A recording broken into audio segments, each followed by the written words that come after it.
कहानी की शुरुआत सोनगढ़ नामक एक छोटे से गांव से होती है, जहां सोनू और रीमा नाम के दो भाई बहन रहते थे। बचपन में ही उनके पिता की मृत्यु हो गई थी। तभी से उनकी मां बीमार रहने लगी थी। लो माँ, दवाई खा लो, आप जल्दी ही ठीक हो जाओगी माँ। बेटा रीमा, आज मुझे मेरी तबीयत कुछ ज्यादा ही खराब लग रही है। मुझे लगता है कि अब मैं ज्यादा दिनों तक जीवित नहीं रह पाऊंगी। नहीं माँ, आप ऐसा मत कहो।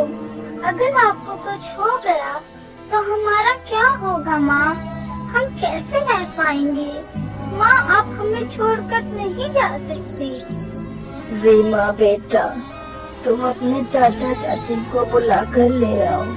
मेरी तबीयत बिगड़ती ही जा रही है। जल्दी करो बेटा। ठीक है माँ, मैं भी चाचा चाची को बुलाकर ले आती हूँ।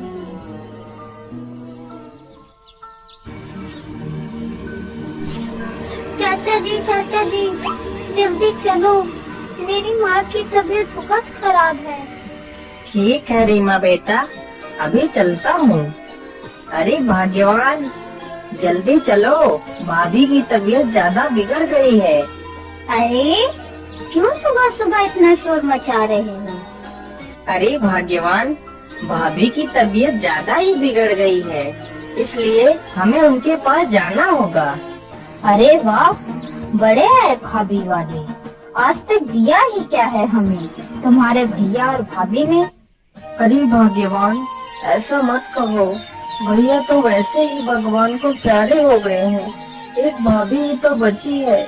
ऐसा मत कहो, ऐसा मत कहो। ऐसा ना कहूँ तो कैसा कहूँ? आप ही चले जाओ अपनी प्यारी भाभी के पास। चाचा जी, जल्दी चलो ना, माँ परेशान होगी। हाँ हाँ, ठीक है बेटा, चलो।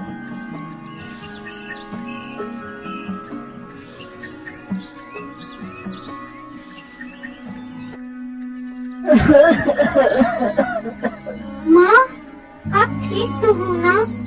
देखो चाचा जी आ गए हैं। अरे हरे भैया, आपने अच्छा ही किया जो आप आ गए। अरे भैया, मैं आपसे कुछ कहना चाहती हूँ। हाँ हाँ भाभी, बोलिए, क्या बात है? भैया, मुझे बस यही चिंता सताती रहती है, मेरे बाद मेरे बच्चों का क्या होगा। भैया, मुझ पर एक एहसान कर दो। बोलिए भाभी, बोलिए, आपकी क्या इच्छा है? आप क्या चाहती हैं भाभी, मुझे बताइए।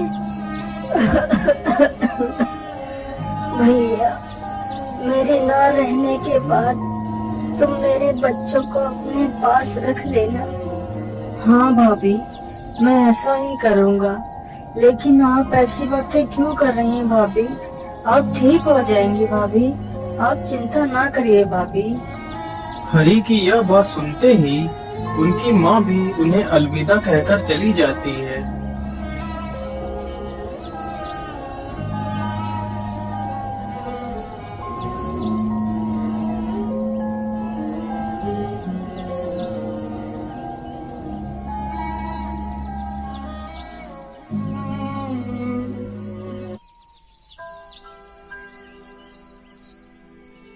चलो बच्चों, अब खाना खा लो। अब ज्यादा मत रो बेटा। रीमा, चलो खाना खा लो। नहीं चाचा जी, हमें भूख नहीं लगी है। नहीं बेटा, थोड़ा सा तो खा लो और फिर आराम कर लेना। अब मैं भी सोने के लिए जा रहा हूँ।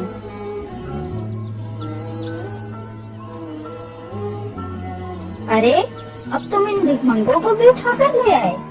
मैं इन्हें ज्यादा दिनों तक नहीं रख सकती, बता देती हूँ। हाँ।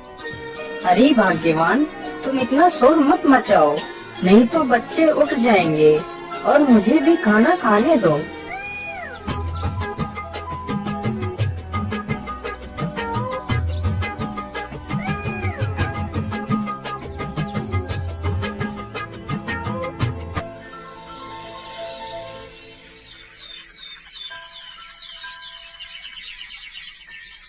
अरे ओ रीमा, पूरी रात तो पड़े पड़े सोई है, अब क्या पूरे दिन भी सोने का इरादा है? चल अब उठ जा और घर का काम कर ले। लेकिन चाची जी, मुझे तो स्कूल जाना है। अरे स्कूल जाकर तू कौन सा कलेक्टर बनेगी? आज नहीं तो कल धोने तो तुझे बर्तन ही है। माँ, आप हमें छोड़कर क्यों चली गई? इसी प्रकार कुछ दिनों तक चलता रहा। मैं अब इन दोनों को यहाँ नहीं रख सकती। अगर तुम्हें इन दोनों को यहाँ रखना है तो मैं जा रही हूँ अपने मायके, हमेशा के लिए। तुम इन दोनों के साथ रहो, नहीं तो इन दोनों को कहीं जंगल में जाकर छोड़ आओ। ये सारी बातें रीमा छुपकर सुन रही थी। अगले ही दिन, अरे रीमा बेटा, तुम दोनों जल्दी से तैयार हो जाओ, आज हम लोग घूमने जाएंगे। रीमा तो पहले से ही जानती थी कि वह लोग उसे जंगल छोड़ने के लिए जा रहे हैं। ठीक है चाची जी, मैं अभी तैयार हो जाती हूँ। रीमा जल्दी से अपने थैले में कुछ चने के दाने रख लेती है। गांव के बाहर पहुंचते ही रीमा चने के दाने गिराने लगती है।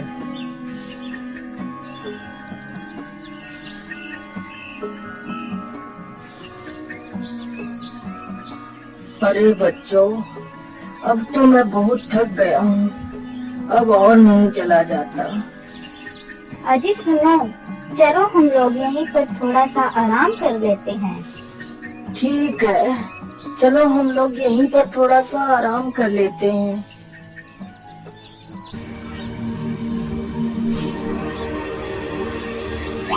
जी उठो उठो, अरे उठो, तुम तो घोड़े बेंच पर सो रहे हो। अरे उठ जाओ। अरे कौन है, कौन है? अरे मैं हूँ बुद्धूराम, अब चलो भी, नहीं तो बच्चे उठ जाएंगे। माँ, माँ, आप कहाँ जा रही हो माँ? मुझे छोड़कर मत जाओ माँ। चाचा जी, आप कहाँ हो? लगता है चाचा और चाची हमें छोड़कर चले गए हैं। भैया उठो, भैया चलो, हमें घर जाना है। लेकिन दीदी, चाचा और चाची कहाँ गए हैं? भैया, वो लोग घर चले गए हैं। दीदी, अब हम घर कैसे जाएंगे? दीदी, मुझे बहुत डर लग रहा है। भैया, तुम डरो नहीं, हम घर जरूर जाएंगे, चलो मेरे साथ। फिर रीमा अपने द्वारा गिराए गए चने के दानों को देख देखकर जंगल से बाहर निकलने लगती है। फिर वह दोनों भटकते भटकते एक खंडर में पहुंच जाते हैं।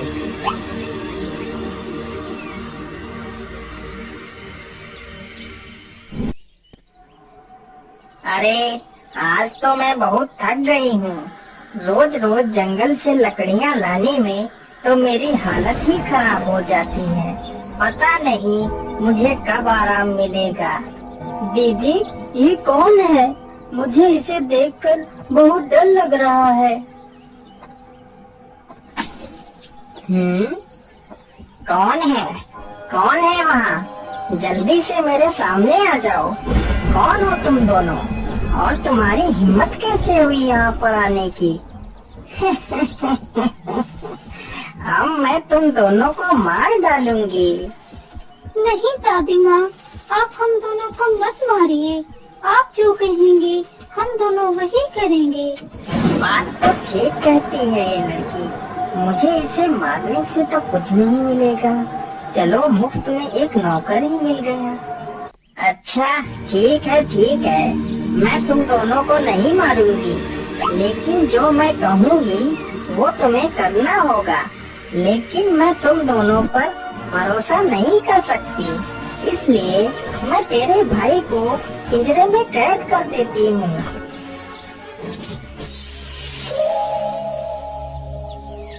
हे लड़की, अब मुझे बहुत नींद आ रही है। चल तू इधर आ और मेरे हाथ पैर की मालिश कर।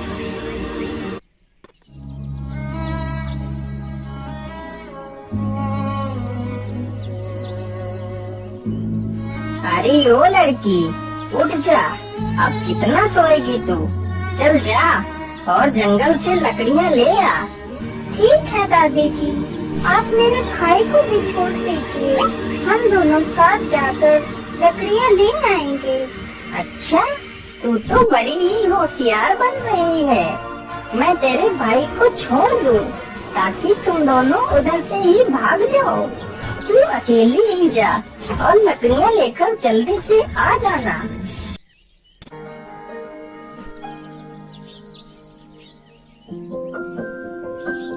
लकड़ियाँ तो मिल नहीं रही हैं, मैं लकड़ियाँ कहाँ से लाऊं?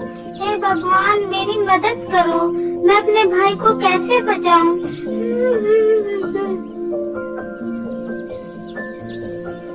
रीमा के रोने की आवाज सुन पेड़ से एक परी प्रकट होती है।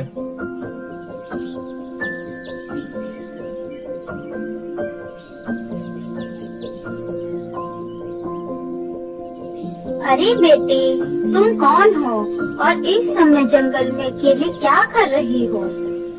फिर रीमा परी को अपनी सारी दुख भरी कहानी सुनाती है। अब मैं क्या करूं परी देवी, मैं अपने भाई को कैसे बचाऊं? तुम परेशान मत हो बेटी, मैं तुम्हें जो बता रही हूँ वो ध्यान से सुनो। उस डायन के पास एक पिंजरा है जिसमें एक सुनहरी चिड़िया बंद है। उसी सुनहरी चिड़िया में इस डायन की आत्मा है।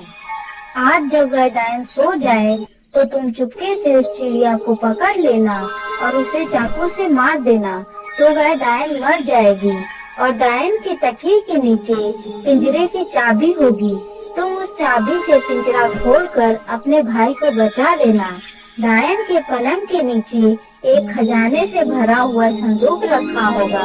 तुम उसे लेकर पास की नदी के पास जाना, वहाँ पर तुम्हें एक हंस मिलेगा। तुम उस हंस के सामने यह मंत्र बोलना, हे नेकी के हंस, तू नेकी कर, मुझे मेरे घर पहुँचा। तो वह हंस तुम्हें तुम्हारे घर पहुँचा देगा। आपका बहुत बहुत धन्यवाद परी देवी।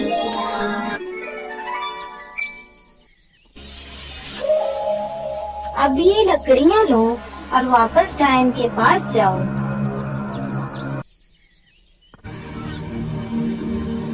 अरे, तू लकड़ियाँ ले आई। चल अब मेरे हाथ पैरों में तेल की मालिश कर।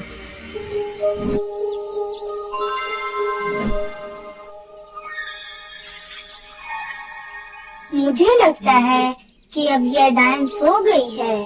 चलो अब मैं चिड़िया को मार देती हूँ।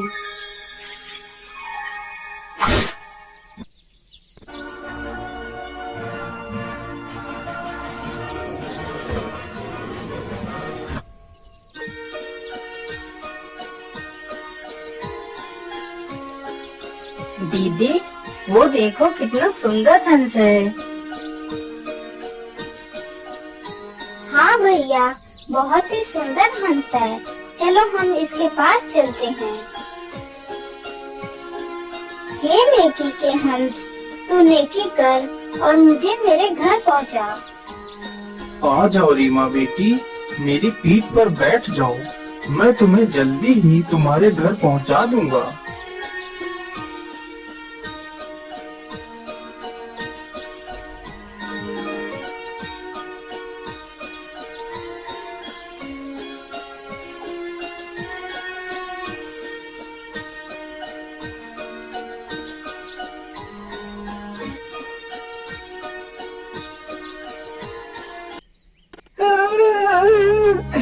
रीमा बेटी, तुम कहाँ होगी? जाने कैसी हालत में होगी। उस डायन ने तुम्हें जंगल में छोड़ने को मजबूर कर दिया था। मुझे माफ कर देना रीमा बेटी। अरे चाचा जी, आप क्यों रो रहे हैं? देखो मैं आ गई। अरे रीमा बेटी, तुम आ गई बेटी। तुम ठीक तो हो ना बेटी? तुम्हें कुछ हुआ तो नहीं? मुझे माफ कर दो रीमा बेटी, मैं बहुत शर्मिंदा हूँ। मुझे ऐसा करने पर उस डायन ने मजबूर कर दिया था। नहीं चाचा जी, आप ऐसा मत बोलिए, आपकी कोई गलती नहीं है। लेकिन चाचा जी, चाची कहाँ गई हैं? कहीं नजर नहीं आ रही हैं। मैंने उस डायन को घर से निकाल दिया है इसलिए वह घर के पीछे बैठकर रोती रहती है। चाची जी चलिए हम आपको लेने आए हैं, आप मत रोइए। नहीं रीमा बेटी, मैं बहुत गंदी हूँ, मैंने तुम्हें बहुत कष्ट दिया है, शायद इसीलिए भगवान मुझे इसकी सजा दे रहे हैं, मुझे माफ कर दो रीमा। नहीं चाची जी, हम आपसे नाराज नहीं हैं, अब आप घर वापस चलिए।